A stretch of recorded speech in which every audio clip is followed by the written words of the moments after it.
The WHOW Morning Show streams to Facebook and YouTube. It's brought to you by Peterson Insurance, your Pekin Insurance agent in Clinton. My guest on the Zoom call today, Caitlin Mellendorf, nutrition educator with the U of I Extension in DeWitt, Macon, and Piatt counties. Good morning, Caitlin. How are you today?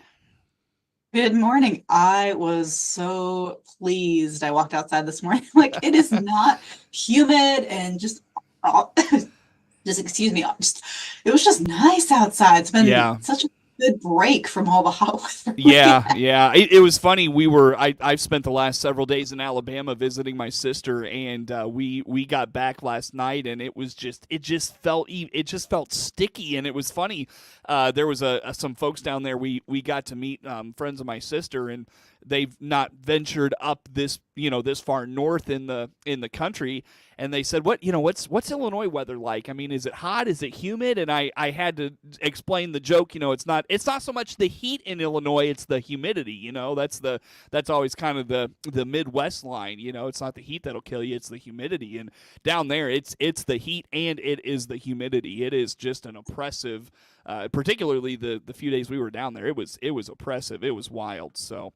But no, it felt good, like you said, to walk out this morning, and it's not hot and humid anymore, for sure. So, Caitlin, speaking of hot and humid, it feels like we come up on this time of the year, particularly the 4th of July holiday, and it never fails. It's hot and humid on the 4th of July. That's coming up right around the corner. We're going to talk about some food safety things as it relates to the 4th. What do you have for us this morning? Yeah, we always seem to talk about food safety on the big holiday events. So we had Memorial Day last month, and then we've got the 4th of July coming up. So always good to have a refresher. So whenever you're doing big events with friends and family, to have some tips on being food safe while you are outdoor cooking, or you are doing a big spread and people are going to be grazing throughout the day, versus maybe a sit down meal. I know that's how my extended family often does it. Everybody potlucks a food item to bring, and then we all kind of sample it throughout the afternoon. So keep with that in mind. If that is your setup, I encourage you to bring equipment to keep foods hot or cold if the dish requires it. So if you're bringing brownies, those can sit out at room temperature, no worries. But if you're going to be bringing meat that's been, maybe grilled or smoked, and you want to keep that hot while everybody's kind of nibbling on things, maybe you're doing shredded pork for barbecue, or you've got, I think for this weekend, we were just talking off air about, I've got some family stuff this weekend. I think one of my uncles is going to be smoking a turkey, so we'll have that. But to bring a roasting pan or a slow cooker, something to keep that food hot while it's sitting out. That makes it much easier to save that food later for leftovers, versus when it sits out at room temperature. After about 2 hours, that's when we start to see bacteria start growing in food when things are sitting at room temperature. And then we would recommend not saving those for leftovers, and especially if you want to save those leftovers. Using that equipment to keep it hot. Or the opposite, trying to keep things cold. So if you've got a fruit salad, if you've got pasta salad, you've got some type of product that needs to stay cold, same thing. You can bring out a platter with some ice and kind of shimmy that bowl into the ice. You can bring, maybe you've got a little like mini wine cooler, some type of electronic miniature refrigerator that you can put those things in. And so people know where it's at. They can come and get a sample of it, but it can always stay cold during that time. Whatever it works for you to do that. Or if you're just okay with it being out at room temperature, know that when you get to that 2 hour mark, start putting foods back into cold storage. And so that way you can save those leftovers for another day. Yeah, no doubt. Those coolers come in rather handy for sure. And, one kind of a cheat code I saw recently on scrolling through Instagram, this has been a week or two, but is to take like one of those like aluminum foil tin pan things, and just throw some ice in that, and then kind of rest whatever it is you want cold on top of those. I thought that was kind of a nifty little trick I saw. Yeah, I like that. Yeah, anything that and especially aluminum, it's nice and portable, it's lightweight, it can be disposable if you don't want to save it for later. Maybe don't do that in part of my role, I do get calls from the community asking about things, including food safety.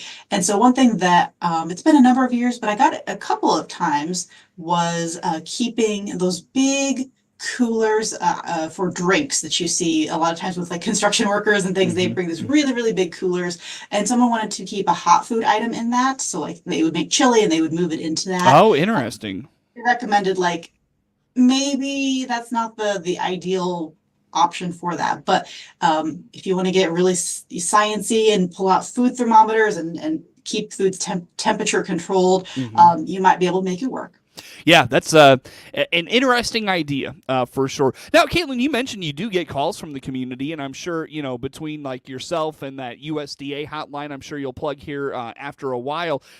What's the most common question you get around whether it's 4th of July food safety, just grilling food safety, like summertime? What's the most common thing folks approach you with? I would say the most common would be disaster related questions. So, and I say disaster kind of broadly, power outages, for example. So a storm blows through in the summer and knocks out power for more than, 4 hours. And so I get those calls of, well, I don't know what's safe to keep from my fridge or my freezer. Yeah. And so can you kind of guide me through that? And so, yeah, USDA has those resources. We have a whole page on our extension website.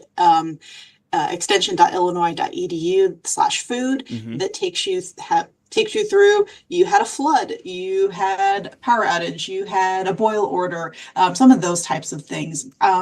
When it gets to summer and we get more storms, those tend to be the calls I get. It took me right back to last year, with that derecho that went through, and just so much of our area, your 3-county area there, Caitlin, was so many people without power those several days, ourselves included. That was quite the journey for us. It's okay, what do we save? How do we preserve this? When we need to open the refrigerator, close it quickly, those sorts of things. That was a heck of a time. It certainly was. Just last year, but always good to keep those things in mind for sure. Caitlin, when it comes to just food safety and preparation, let's remind, as you're preparing, whether it's maybe you're preparing up some barbecue with some pork, and then maybe you've got some vegetables or some sort of a salad you're preparing right behind it. Let's remind, keep those surfaces clean, those utensils clean, and if you're using the grill or the smoker for more than one meat, just kind of having zones for all of those. Let's run through some of that here this morning. I think you and I have talked about this enough. You could probably give that spiel. Yeah, exactly. So hand washing is always number one. Make sure that you're washing your hands, and anytime that you're changing a task. So and I think a lot of us home cooks, that's what we do, right? We need to get the meat prepped for the grill, but then we need to go work on a fruit salad, and then we also need to get maybe bread sliced, to make sandwiches or rolls or buns sliced. So anytime you're changing tasks, it's a great opportunity to make sure you're washing hands, because especially if you're working with raw meat and then you're going to go work with that fruit salad, hand washing is going to be a great safety measure just to make sure you're not cross-contaminating between those two products. And as you said, having zones on your grill, because we do cook meats and fish to different temperatures, and you can find all of those recommended temperatures on our website or through USDA, that it's a good idea to have separate tongs or other utensils to flip the meat between those different meat products, as well as putting them on separate areas of your grill. One, just to keep track of what you got, but also to be able to have food safety in mind when you're doing that. And then same for those transfers. So if you're working maybe in an outdoor kitchen, or you're taking things out to a grill, having a clean set of plates and utensils, tongs, that kind of thing, to be able to say, I'm going to take this meat that's uncooked, I'm going to take it out, I'm going to use one set of tongs to put the meat on, and then once those plates and tongs have been used, they've touched raw meat, I take those, put them aside, and I've got a new set ready to go that is clean. And so when the meat is finally cooked, I can transfer it to that nice clean plate. Very good. Good stuff there, Caitlin. Anything else on whether it's food safety, food preparation for, I know we talk about this kind of the Memorial Day holiday. That's kind of the traditional kickoff to the grilling season. But, a lot of folks, maybe that first party or the, the first time they really host a large group is 4th of July, or they're just doing it for their family. Anything we missed in that conversation there, Caitlin? I want to invite everybody to, especially because we are finally getting into the summer growing season. And so a lot of your listeners here or your friends and family that have gardens, or you've got a farmer's market in your area, or you've got a U-Pick location, you can always incorporate all those fruits and vegetables that are available. I know we're into blueberry season here in Illinois, so we've Mm-hmm. got blueberries, which is very fun if you're doing maybe a 4th of July theme with the red, white, and blue, Mm. to be able to just be creative with the desserts or fruits or things that you're using. Use all those colors, use all those fruits and veggies.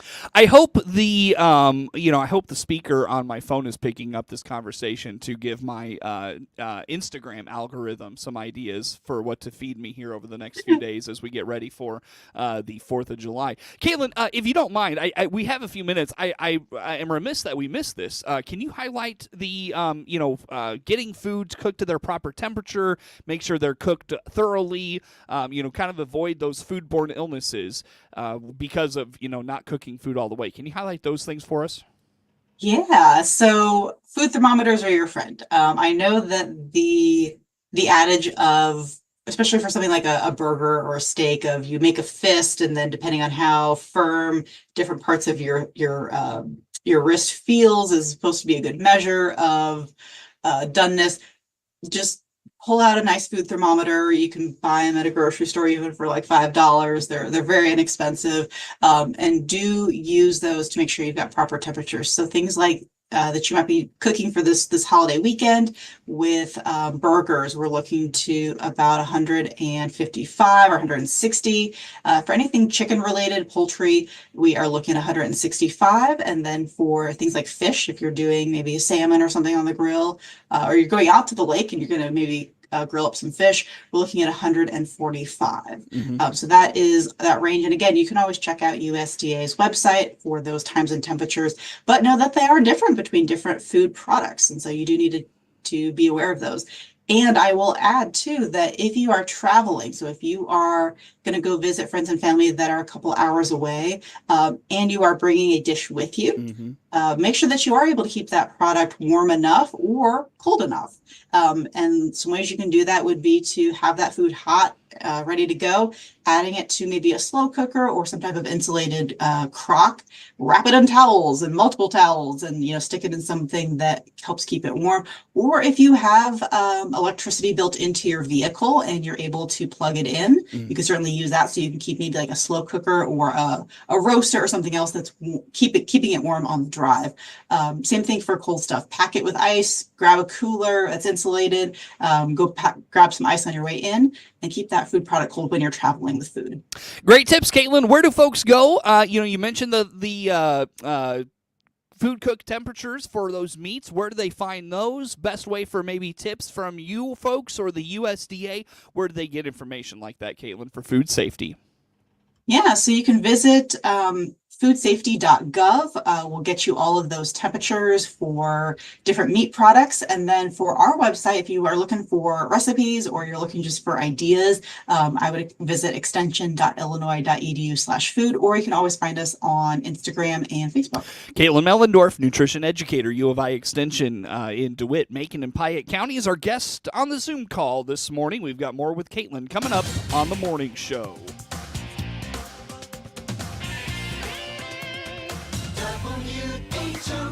WHOW.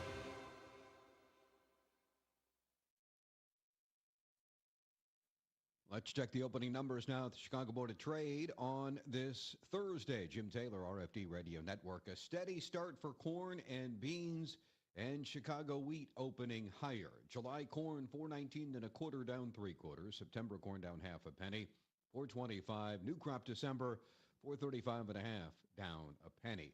July beans $11.64 1/4, up 1 1/2. August beans up 2 1/4, $11.44 1/2. New crop November $11.07 1/4, up 1/4. July Chicago wheat $5.49, up 7 3/4. September wheat up 7 3/4, $5.68 1/4. December wheat $5.90 3/4, up 7 3/4. July bean meal $3.59.50, that's down to $1.40. July bean oil up 48 cents, $43.98. Look at the opening numbers at the Chicago Board of Trade on this Thursday morning. Jim Taylor, RFD Radio Network. MR Systems Wireless is your local internet provider for Clinton and surrounding area. They have the products you want and the local service you deserve. MR Systems Wireless Internet service for home or business includes unlimited data, unlimited streaming, and unlimited calling. Plans start at just $48 a month and get a free Roku 4Ls with our media packages. Get the speed you need with MR Systems Wireless. Call them at 935-2100. That's 935-2100 for MR Systems Wireless. Allergy season is here, and our Warner Hospital and Health Services walk-in clinic inside our family medicine is here to help. No appointment, no problem. Find out more by clicking our icon at DeWittDailyNews.com. Ramey Miller from Run Deep Coaching. Take your power back. I do holistic personal and business coaching. My service is virtual, so we can visit no matter where you are. Find out more by clicking my icon at DeWittDailyNews.com. That's DeWittDailyNews.com. Your friend in Central Illinois, WHOW. Top of the morning. Thanks for being with us. Again, I'm your host today, Seth Lawrence, and on the Zoom call with us today is Caitlin Mellendorf, nutrition educator for the U of I Extension in DeWitt, Macon, and Piatt counties. Caitlin, July, as we embark on the month of July, is National Sweet Corn Month. I'm sure those farmers markets and grocery stores are going to be filled to the brim with fresh, locally grown sweet corn here very soon. What do we need to know about sweet corn, Caitlin, as it relates to whether it's food safety, food preparation? What do you got for us today? I am so looking forward to this. This is kind of like the highlight of summer for me, is sweet corn. Because, yeah, we can get canned corn and frozen corn year round, but there just really is nothing like fresh sweet corn, especially when you know it's been locally grown, and there are a lot of farmers that offer it. I know around us and in the 3 counties that I cover, we have a number of roadside stands and farmers that will set up shop, and so just to be able to sell their sweet corn. So it's a good time of year, and yes, the heat finally will maybe kick off some extra corn going on. So just to kind of celebrate Sweet Corn Month in July is just to have some sweet corn. It is a good nutrition source, right? So it does contain carbohydrates.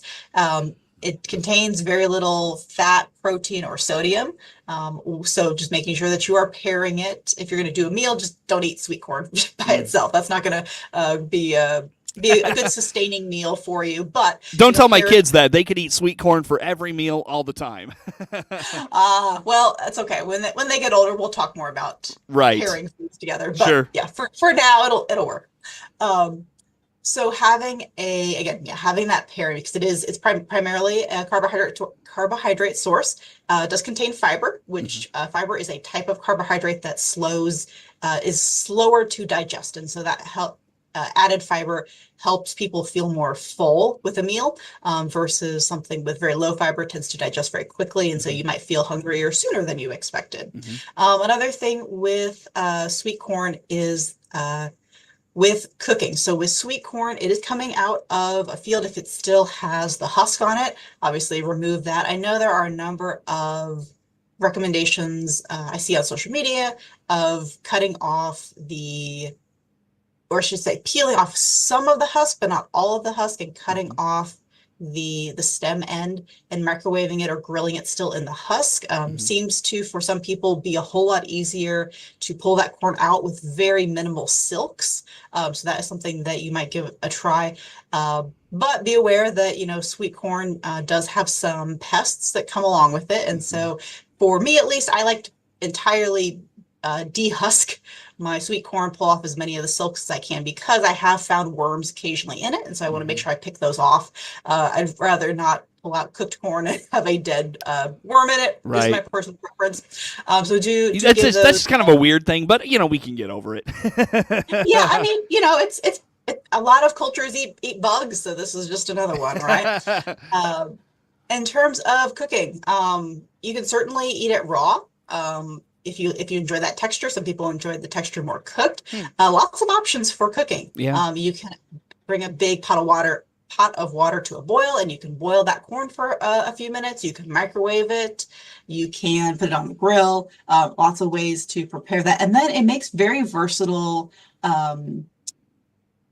food makes very versatile recipes for different types of foods that you want to do. So maybe you just want some sweet corn and butter and salt, and that's, a great side dish. Maybe you want to do it in more of a salad format. So there's a lot of recipes pairing like black beans and corn, or like a black bean and corn salsa that you might do. You could do it with peaches. I think I have a recipe from a class years ago where we did a corn and peach salsa.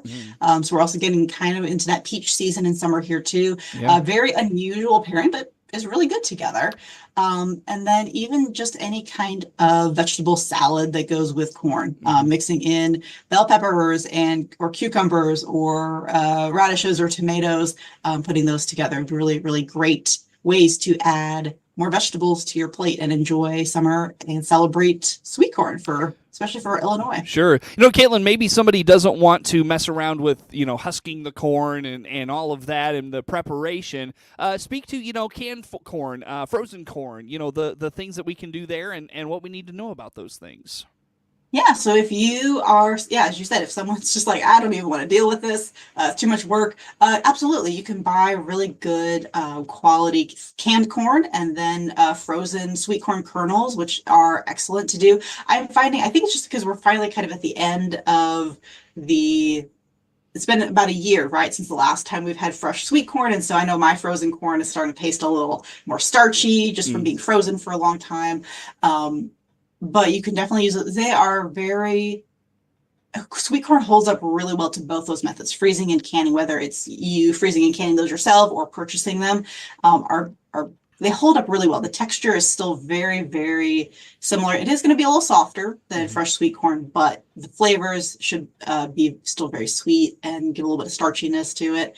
And should be just great for a easy mode button, but also for your budget. It's going to be a great option. So interchange fresh canned and frozen within your corn recipes, and you will be just fine. Caitlin, 1 minute, best place for folks to go for all things we've talked about this morning: food preparation, food safety, corn. I know there's much more that you wanted to get to. Where do folks find all those things? I know we got excited about 4th of July. Come visit us at local classes that we have in DeWitt, Macon, and Piatt counties. You can find us online and on social media with Illinois Extension for DeWitt, Macon, and Piatt counties on Facebook, Instagram, or our website, go.illinois.edu/DMP for DeWitt, Macon, Piatt. Easy enough. Caitlin, thanks for doing this with us today. Always good to have you. Caitlin Mellendorf, nutrition educator, U of I Extension, here in DeWitt, Macon, and Piatt counties. Our guest on the phone. The morning show streams to Facebook and YouTube, brought to you by Peterson Insurance, your Pekin Insurance